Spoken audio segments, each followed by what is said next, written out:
എല്ലാവർക്കും നമ്മുടെ പുതിയൊരു വീഡിയോയിലേക്ക് സ്വാഗതം. ഇന്നത്തെ വീഡിയോയിൽ നമ്മൾ നോക്കാൻ പോകുന്നത് റെക്കോർഡ് ഓഫ് റാഗ്നറോക്ക് എന്ന് പറയുന്ന ജാപ്പനീസ് നെറ്റ്ഫ്ലിക്സ് ആനിമേ TV സീരീസിൻ്റെ സീസൺ 1 രണ്ടാമത്തെ എപ്പിസോഡാണ്. ഇതിനു മുമ്പത്തുള്ള ഒന്നാമത്തെ എപ്പിസോഡ് നിങ്ങൾ ആരും കണ്ടിട്ടില്ലെങ്കിൽ നമ്മുടെ ചാനലിൽ അത് അപ്ലോഡ് ചെയ്തിട്ടുണ്ട്. അത് കയറി കണ്ടിട്ട് ഇത് കാണാം, എന്നാൽ മാത്രമേ ഇത് മനസ്സിലാവുള്ളൂ. കഴിഞ്ഞ എപ്പിസോഡിൽ ഞാൻ എൻ്റെ സ്റ്റോറി പറയാനായിട്ടൊന്നും മറന്നുപോയായിരുന്നു. അത് കാരണം മനസ്സിലായിട്ടുണ്ടോയെന്നൊരു ഡൗട്ടുണ്ട്. അപ്പോൾ സ്റ്റോറി എന്താണെന്ന് നോക്കുവാണെങ്കിൽ 1000 വർഷം കൂടുമ്പോൾ ദൈവങ്ങളെല്ലാവരും കൂടി ഒരു മീറ്റിംഗ് നടത്തും. ആ മീറ്റിങ്ങിൽ ഇനി മനുഷ്യരെ അടുത്ത 1000 വർഷത്തേക്ക് ജീവിക്കാൻ വിടണോ വേണ്ടയോ എന്നുള്ള മീറ്റിംഗാണ്. അതിൽ ഈ 7 മില്യൺ വർഷങ്ങളും മനുഷ്യൻ കാട്ടിക്കൂട്ടിയത് വെച്ച് നോക്കിയിട്ട് മനുഷ്യരിനെ അടുത്ത 1000 വർഷത്തേക്ക് ജീവിക്കാൻ വിടാൻ അനുവദിക്കുന്നില്ല. എന്നിട്ട് മനുഷ്യരെ പ്യുവറായിട്ട് എൻകൗണ്ടർ ചെയ്യാൻ നോക്കുമ്പോൾ തന്നെ ഒരു വാൽക്കരിയിലെ സിസ്റ്റർ വന്നിട്ട് മനുഷ്യർക്ക് നമുക്കൊരു ചാൻസും കൂടി കൊടുക്കാമെന്ന് പറയുന്നത്. മനുഷ്യരും ദൈവവും തമ്മിലുള്ള ഒരു 1vs1 റാഗ്നറോക്ക് ബാറ്റിലാണ് നമ്മൾ പ്ലാൻ ചെയ്തിരിക്കണതെന്നും ആ ഒരു വാൽക്കരി പറയുന്നു. പിന്നെ തുടർച്ചയായി പോകുന്ന ആ ബാറ്റലിനനുബന്ധിച്ച് മനുഷ്യൻ ജീവിക്കുകയോ വേണ്ടയോ എന്നുള്ളതാണ്. മനുഷ്യന്മാർ ജയിക്കുകയാണെങ്കിൽ അടുത്ത 1000 വർഷത്തേക്ക് മനുഷ്യന്മാരെ വിടും. എന്നാൽ മനുഷ്യന്മാർ തോക്കുകയാണെങ്കിൽ അപ്പം തന്നെ എൻകൗണ്ടർ ചെയ്ത് കളയും. അങ്ങനെ ഒരു ഇതാണ് ഇതിൻ്റെ പ്ലോട്ട്. ഇനി വേറൊരു കാര്യം കൂടെ എനിക്ക് പറയാനുണ്ട്. നമ്മൾ ഇതിൻ്റെ ഒപ്പം ഒരു ആനിമി സ്റ്റാർട്ട് ചെയ്യാനായിട്ട് വിചാരിക്കുന്നുണ്ട്. ആ ആനിമിയുടെ പേരാണ് എൻ്റർ ദി ഗാർഡൻ. സപ്പോസ് അത് 2 എപ്പിസോഡ് മാത്രം ഇറങ്ങിയ ഒരു ഓൺഗോയിങ് സീരീസാണ് എൻ്റർ ദി ഗാർഡൻ. ഓരോ വർഷവും ഓരോ എപ്പിസോഡ് വെച്ച് ഇറങ്ങും. ഒരു വെറൈറ്റി അല്ലേ. കഴിഞ്ഞ വർഷം 1ാമത്തെ എപ്പിസോഡും ഈ വർഷം 2ാമത്തെ എപ്പിസോഡും ഇറങ്ങി. 1ാമത്തെ എപ്പിസോഡ് ഞാൻ കണ്ടപ്പോൾ എനിക്ക് വലിയതായിട്ട് മോശം എന്ന് പറയാൻ പറ്റിയില്ല. അത്യാവശ്യം നല്ലൊരു എപ്പിസോഡായിരുന്നു. 2ാമത്തെ എപ്പിസോഡ് നോക്കുകയാണെങ്കിൽ പ്ലൂട്ടുമായിട്ട് ഒരു ബന്ധമില്ലാത്തൊരു എപ്പിസോഡാണ്, എന്നാൽ ഫില്ലറും അല്ല. അപ്പോൾ നിങ്ങൾ തന്നെ പറ, ഞാൻ ആ സീരീസ് എക്സ്പ്ലെയിൻ ചെയ്യണോ വേണ്ടയോ എന്ന്. നിങ്ങളുടെ അഭിപ്രായം വെച്ച് നിങ്ങൾ കൂടുതൽ എക്സ്പ്ലനേഷൻ വേണമെന്നാണെങ്കിൽ ഞാനത് എക്സ്പ്ലെയിൻ ചെയ്യാം. പിന്നെ കൂടാണ്ട് അത് ഇയർലി ഇറങ്ങുന്ന എപ്പിസോഡായ കാരണം കുറച്ച് കുഴപ്പമില്ല. വർഷം ഓരോ എപ്പിസോഡാണ്. പിന്നെ ഫസ്റ്റത്തെ എപ്പിസോഡിൻ്റെ ഡ്യൂറേഷൻ എന്ന് പറയുന്നത് 8 മിനിറ്റേ ഉള്ളൂ. അപ്പോൾ മിക്കവാറും എക്സ്പ്ലനേഷൻ ഒരു ഷോർട്ട്സ് ആവാനാണ് ചാൻസ്. സെക്കൻഡ് എപ്പിസോഡിൻ്റെ ഡ്യൂറേഷൻ ഒരു 15 മിനിറ്റേ ഉള്ളൂ. ഒന്നും ഇതുവരെ 30 മിനിറ്റായിട്ട് ഇറങ്ങിയിട്ടില്ല. അതൊരു അത്യാവശ്യം നല്ലൊരു ആനിമി സീരീസാണ്. പിന്നെ അത് വേണമെങ്കിൽ മാത്രം ഞാൻ എക്സ്പ്ലെയിൻ ചെയ്യാം. 2ാമത്തെ എപ്പിസോഡ് പിന്നെ നമുക്കൊന്നും മനസ്സിലാവില്ല. അതിനാണ് കൂടുതൽ ചാൻസ്, മനസ്സിലാവാൻ ചാൻസ് ഇല്ല. അപ്പം നമ്മൾ അധികം പറഞ്ഞ് ലാഗ് അടിപ്പിക്കുന്നില്ല, നേരെ വീഡിയോയിലേക്ക് പോകാം.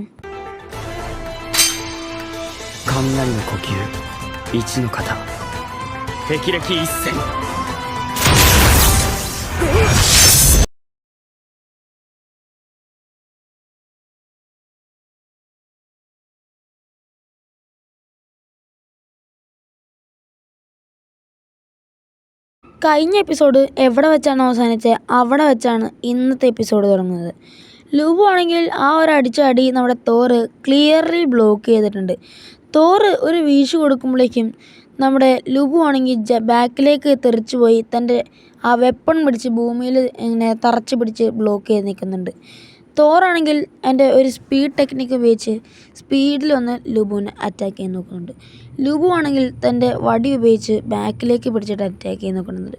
സോ 2 പേരുടെ അറ്റാക്ക് 2 പേരും ഒരുമിച്ച് തടയുവാണ്. ആ ഒരു തടഞ്ഞതിൻ്റെ ഇമ്പാക്റ്റിൽ അവിടെ നിറച്ചും ഒരു ബ്ലാസ്റ്റ് സംഭവിക്കുകയാണ്, ചുറ്റും ഒരു ബ്ലാസ്റ്റ്. ഇത് കണ്ടു നിന്ന സ്യൂസിനൊക്കെ ഒരുമാതിരിയായി പോയി. കാരണം അവന് ദൈവത്തിൻ്റെ ഈക്വലായിട്ടാണ് അവൻ കരുതുന്നത്. അപ്പോഴേക്കും നമ്മുടെ തോറ് കയ്യിലൊരു ഇടിമിന്നലിൻ്റെ ഒരു ഇതെടുക്കുവാണ്. ഇപ്പോൾ നമ്മുടെ ആ ഒരു പയ്യൻ അത് കാണുന്നുണ്ട്. അതാ ടെക്നിക്കല്ലേ, അതാ ടെക്നിക്ക് ഞാൻ പിന്നെയും കാണാൻ പോവുകയാണ്. എന്നിട്ട് തോറാണെങ്കിൽ ആ ശക്തി ഇങ്ങനെ ആവാഹിച്ചെടുത്തുകൊണ്ടിരിക്കുകയാണ്. എന്നിട്ട് തോറ് തൻ്റെ ചുറ്റിക്കയിലേക്ക് പിടിക്കുമ്പോഴേക്കും ഫുള്ളും ഇടിമിന്നലാവുകയാണ്. എന്നിട്ട് തോറ് നേരെ ബാക്കിലേക്ക് കുനിയുകയാണ്. കമൻട്രി പറയുന്നുണ്ട് തോറിൻ്റെ ബാലൻസ് പോയി തോന്നുന്നു എന്നാണ് തോറ് ബാക്കിലേക്ക് പോകുന്നത്. പക്ഷേ തോറ് അവിടെ വെച്ച് ജസ്റ്റ് ഒന്ന് പിടിക്കുകയാണ്. ഇപ്പോൾ ഒരു ഫ്ലാഷ് ബാക്കാണ് കാണിക്കുന്നത്. ഒരു മതിലിനുള്ളിൽ ചുറ്റിപ്പെട്ടൊരു ഗ്രാമം, അറ്റാക്ക് ഓൺ ടൈറ്റൻ പോലെ. ജോറ്റോഹെയ്മർ എന്നെങ്ങാണ്ടാണ് ആ സ്ഥലത്തിൻ്റെ പേരെന്ന് തോന്നുന്നു. അവിടെ ജൈൻസൊക്കെ വരാറുണ്ട്. അവിടെ ഒരു ഗാർഡ്സൊക്കെ ഇങ്ങനെ ചുമ്മാ തമാശകളൊക്കെ പറഞ്ഞുകൊണ്ടിരിക്കുമ്പോൾ പെട്ടെന്ന് ഒരുപാട് ജൈൻസ് അങ്ങോട്ട് ഓടി വരുന്നത്, നമ്മുടെ ടൈറ്റൻസിനെ പോലെ, പ്യുവർ ടൈറ്റൻസിനെ പോലെ. അതിൻ്റെ ഉള്ളിലുണ്ടായിരുന്ന എല്ലാ ആൾക്കാരും പേടിച്ചിട്ട് പറഞ്ഞിട്ടുണ്ട് ഏഞ്ചൽസ് നമ്മളെ രക്ഷിക്കുന്നത്. സോ ഏഞ്ചൽസിനെയാണ് കാണിക്കുന്നത്. ഏഞ്ചൽസ് ബാക്കിൽ ചിറകൊക്കെ വന്നിട്ട് ഈ ജൈൻസിനൊപ്പം ഫൈറ്റ് ചെയ്തുകൊണ്ടിരിക്കുകയാണ്. ഫൈറ്റ് ചെയ്തിട്ടൊക്കെ എന്നാ കാര്യം, ഏഞ്ചൽസിനെയൊക്കെ അറഞ്ചം പുറഞ്ചലെത്തുന്നത് ഒറ്റ മിനിറ്റിൽ ഒരു ഓമ്പങ്കാച്ചി ബേബി ടൈറ്റൻ പോലത്തെ ഒരു ടൈറ്റൻ മെൽറ്റ് പോലെ ഇരിക്കണേ അങ്ങോട്ട് ഓടി വന്നിട്ട് ആ ബിൽഡിംഗ് ഒക്കെ അടിച്ച് പൊളിക്കുകയാണ്. അപ്പോൾ ഏഞ്ചൽസൊക്കെ അതിനെ അറ്റാക്ക് ചെയ്യാൻ നോക്കുന്നുണ്ടെങ്കിലും ആ ഒരു ടൈറ്റൻ ഒരു ഏഞ്ചലിനെ അങ്ങോട്ട് പിടിച്ചങ്ങോട്ട് വായിലേക്ക് അങ്ങോട്ട് കടിച്ച് മുറിക്കുന്നുണ്ട്. അത് കണ്ട് മറ്റൊരു ഏഞ്ചലിനും ഭയങ്കരമായിട്ട് പേടിയാവുന്നുണ്ട്. പിന്നെ കാണിക്കുന്നത് ഒരു പാലസാണ്. ആ ഒരു പാലസിന് നേരെയാണ് ഇപ്പോൾ ഇതൊക്കെ വന്നുകൊണ്ടിരിക്കുന്നത്. ആ ഒരു പാലസിനുള്ളിൽ നമ്മുടെ ആ ഒരു പയ്യൻ ഇരുന്ന് കരയുന്നുണ്ട്. എല്ലാം അവസാനിച്ചു, ഇന്നാണ് എൻ്റെ അവസാനത്തെ ദിവസം, എനിക്ക് കുറേ കാര്യങ്ങൾ നിറവേറ്റണമായിരുന്നു. അപ്പോഴേക്കും അവിടെ ഒരു കാല് വന്ന് നിൽക്കുന്നുണ്ട്. അങ്ങനെ അത് പയ്യെ പയ്യെ ആ വാതിലിന് നേരെ നടന്നു പോയിക്കൊണ്ടിരിക്കുകയാണ്. സോ ആക്ച്വലി അത് തോറായിരുന്നു. തോറ് ചുറ്റികയും പിടിച്ച് ആ വാതിലിന് നേരെ നടന്നു പോയിട്ട് ആ വാതിൽ തുറക്കുന്നു. വാതിൽ തുറന്ന വഴി ടൈറ്റൻസൊക്കെ അങ്ങോട്ട് അകത്തേക്ക് കയറി വരികയാണ്. പെട്ടെന്ന് ഒരു മിന്നൽ പോലെ വന്ന് ടൈറ്റൻസിൻ്റെ കഴുത്തിൻ്റെ അവിടെ കൂടെ പോവാണ്. പിന്നെ കാണിക്കുന്നത് ചോര തെറിച്ചിരിക്കുന്ന ഒരു ഫിഗറാണ്. അത് കഴിഞ്ഞ് നമ്മൾ കാണിക്കുന്നത് നമ്മുടെ പ്രസൻറ്റിലെ തോറ് കാണിച്ച അതേ ടെക്നിക്ക് പാസ്റ്റിൽ കാണിക്കുന്നതാണ്. നേരെ തോറ് ബാക്കിലേക്ക് കുനിയുന്ന അതേ സീനാണ് ഇവിടെയും കാണുന്നത്. അടുത്ത സീനിൽ നോക്കുവാണെങ്കിൽ ഈ എല്ലാവരെയും കൊന്നിട്ട് തോറ് ഇരിക്കുന്നതാണ്. ഇപ്പോൾ വരുവാണെങ്കിൽ പ്രസൻറ്റിലേക്കാണ് കാണിക്കുന്നത്. പ്രസൻറ്റിൽ തോറ് ആ ടെക്നിക്ക് ലുബുവിന് നേരെയാണ് ഉപയോഗിക്കാൻ പോകുന്നത്. കളി സമയം അവസാനിച്ചു എന്ന് നമ്മുടെ സിയൂസും പറയുന്നുണ്ട്. പെട്ടെന്ന് ഒരു ഇടിമിന്നൽ പോലെ നേരെ തോർ അറ്റാക്ക് ചെയ്യുകയാണ്. ആ ഒരു അറ്റാക്കിങ് ടെക്നിക്കിൻ്റെ പേരാണ് തോർസ് ഹാമർ. തോർസ് ഹാമർ ടെക്നിക്ക് ഉപയോഗിച്ച് അറ്റാക്ക് ചെയ്തപ്പോഴേക്കും ചുറ്റും ഒരു ബാരിയർ അങ്ങോട്ട് ക്രിയേറ്റ് ആവുകയും ആ ബാരിയർ ഇങ്ങനെ കുഞ്ഞിതായിട്ടിങ്ങനെ വന്ന് ഇങ്ങനെ ചെറുതായിട്ടിങ്ങനെ വരില്ലേ, ആ ഒരു പവർ മൊത്തം തോർസ് ഹാമറിലേക്ക് വന്ന് വലിയൊരു ബ്ലാസ്റ്റ് അവിടെ ഉണ്ടാവുകയാണ്. ആ ഒരു ഇമ്പാക്റ്റിൽ ഭയങ്കര ഒരു ഇമ്പാക്റ്റ് അവിടെ ഉണ്ടാവുകയാണ്. ഇത് കണ്ടിട്ട് നമ്മുടെ ഗോൾ പറയുന്നുണ്ട് എല്ലാം കഴിഞ്ഞു എന്നും പറഞ്ഞ് ഇങ്ങനെ കരഞ്ഞുകൊണ്ടിരിക്കുമ്പോഴാണ് നമ്മുടെ ബ്രൂൺ പറയുന്നത് നീ ഒന്ന് ശ്രദ്ധിച്ച് നോക്ക്. അപ്പോഴേക്കും ചോരയൊക്കെ അങ്ങോട്ട് തെറിക്കുന്നുണ്ട്. ഒരുമാതിരി കടുപ്പിച്ച ഒരു ചോര. നോക്കുമ്പോൾ തോറിൻ്റെ നെഞ്ചത്തൊരു വെട്ട് വീണേക്കുന്നു. ഭയങ്കര ഒരു വെട്ടാണ് അത് വീണേക്കണത്. നാരാ നോക്കുമ്പോൾ നമ്മുടെ ലൂബു ആണെങ്കിൽ അത് ഡോഡ്ജ് ചെയ്തിട്ടുണ്ടായിരുന്നു. ഡോഡ്ജ് ചെയ്ത് തോറിൻ്റെ നെഞ്ചത്ത് വെട്ടി കൊടുത്തിട്ടാണ്. ഇത് കണ്ട് ഹ്യൂമൻസിനൊക്കെ വളരെയധികം ഹാപ്പി ആവുകയാണ്. അപ്പോൾ നമ്മുടെ കമൻട്രി പറയണവൻ ആകെ ഷോക്കുമാണ്. ഒരു മനുഷ്യനെ ഒരു ദൈവത്തിനെ മുറിവേൽപ്പിച്ചോ എന്നും പറഞ്ഞ് നിൽക്കുവാണ്. അവിടെ ഉണ്ടായിരുന്ന എല്ലാ ദൈവങ്ങളും അത് മാത്രമാണ് ചർച്ച ചെയ്യുന്നത്. ഇവിടെ തോറിൻ്റെ ഭയങ്കര വിശ്വസനായവൻ ആകെ അങ്ങോട്ട് മൂഞ്ചിപ്പോവാണ്. പിന്നെ പ്രസൻ്റാണ് അല്ലെങ്കിൽ ഇവിടെ ഫൈറ്റാണ് കാണിക്കുന്നത്. ഒരു സ്ട്രോങ്ങസ്റ്റ് ഗോഡിനെ ഒരു മനുഷ്യൻ മുറിവേൽപ്പിച്ചു എന്ന് പറയുന്നത് അത് അതിവിശ്വസനീയമാണ്. ഇനി നമുക്ക് ചെറിയൊരു ഫ്ലാഷ് ബാക്കിലേക്കാണ് പോകുന്നത്. ഒരു കുട്ടീനെ കാണിക്കുന്നുണ്ട്. മേത്ത് മൊത്തം അല്ലെങ്കിൽ മുഖത്ത് ചോരയായ ഒരു കുട്ടി. ആ കുട്ടിയുടെ മേല് മുഴുവനും ചോരയാണ്. കയ്യിലൊരു വാളുമുണ്ട്, ആ വാളും ചോരയാണ്. ആക്ച്വലി ആ കുട്ടി ഒരു കുതിരപ്പുറത്ത് വന്ന് ഒരു സിംഹത്തിനൊക്കെ പോലെ ഒരു വലിയ സാധനത്തിനെ കൊന്നേക്കാണ്. പിന്നെ കാണിക്കുന്ന ഒരു വലിയ കരടി ആ കുട്ടിക്ക് നേരെ വാ പൊളിച്ച് എഴുതുന്നതാണ്. ആ കുട്ടി വളർന്നിട്ടുണ്ട്.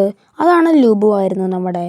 ലുബു ആണെങ്കിൽ നേരെ ചെന്ന് ആ കരടിയുടെ കഴുത്തങ്ങോട്ട് പിടിച്ച് തിരിച്ചതിനെ കൊല്ലുന്നതാണ് പിന്നെ കാണിക്കുന്നത്.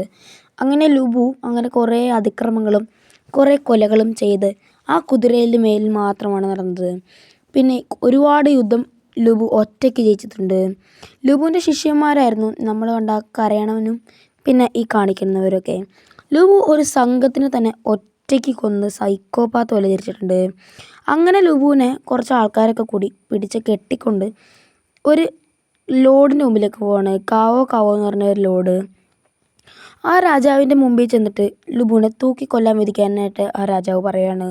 ഇതേ സമയം എക്സാക്ട്ലി ലുബു ആണെങ്കിൽ കിടന്ന് കരയാൻ തുടങ്ങുവാണ്. ഇനി ഞാനൊന്നും ചെയ്യൂല, ഇനിയൊന്നും ചെയ്യൂല കാവോ കാവോ ലോഡെന്നും പറഞ്ഞ് കരഞ്ഞാണ്. ആ കരച്ചിൽ കണ്ട് നമ്മുടെ കാവോ കാവോ ലോഡാണെങ്കിൽ ലുബുവിനെ നൈസായിട്ട് അങ്ങോട്ട് വെറുതെ വിടുവാണ്. ഇപ്പം നമ്മുടെ പ്രസൻ്റാണ് കാണിക്കുന്നത്. പ്രസൻറ്റിൽ 2 പേരും ആ ഒരു ഇത് ഡോഡ്ജ് ചെയ്തിട്ടുണ്ട്. പിന്നെ അടിക്കാൻ വന്നത് അപ്പോഴും നമ്മുടെ ആ ശിഷ്യൻ കിടന്ന് സന്തോഷിക്കുകയാണ്. ഇപ്പോൾ നമ്മുടെ സിയൂസിനെ നേരെ നോക്കുവാണെങ്കിൽ സിയൂസ് ബ്രൂണിനെ നോക്കുന്നതാണ് കാണുന്നത്. ബ്രൂൺ ആണെങ്കിൽ നൈസായിട്ട് ചെറിയൊരു ചിരി നമ്മുടെ സിയൂസിനെ നേരെ കൊടുക്കുന്നുണ്ട്. 3 കിങ്ഡംസിലെ ഗ്രേറ്റസ്റ്റ് വാരിയറാണല്ലേ ലുബു എന്ന് ഗോൾ പറയുന്നുണ്ട്. അപ്പോൾ അവിടേക്ക് ഒരു പച്ച കളർ പ്രകാശം വരുകയാണ്. ആ പ്രകാശത്തിൽ നിന്നും ഒരു കാലിങ്ങനെ പുറത്തേക്ക് എടുത്ത് വെക്കുന്നുണ്ട്. അത് ആരാന്ന് നോക്കുവാണെങ്കിൽ അതൊരു പെൺകുട്ടിയായിരുന്നു. അവളുടെ പേരാണ് റാൻഗ്രീസ്. റാൻഗ്രീസ് ആരാന്ന് ചോദിക്കുവാണെങ്കിൽ റാൻഗ്രീസ് ആണ് വാൽക്കരിയിലെ 4ാമത്തെ സിസ്റ്റർ. ഇനി വാൽക്കരി എന്താണെന്ന് അറിയുകയാണെങ്കിൽ അതിനെപ്പറ്റി ഡീറ്റെയിൽ ആയിട്ട് ഞാൻ വേറൊരു വീഡിയോ ചെയ്യാം. ഇപ്പം അടുത്ത സീനിൽ നമ്മുടെ ബ്രൂണിനെ കാണിക്കുന്നുണ്ട്. കളി ആരംഭിക്കാൻ പോണുള്ളൂ മക്കളെ എന്ന് പറയുകയാണ്.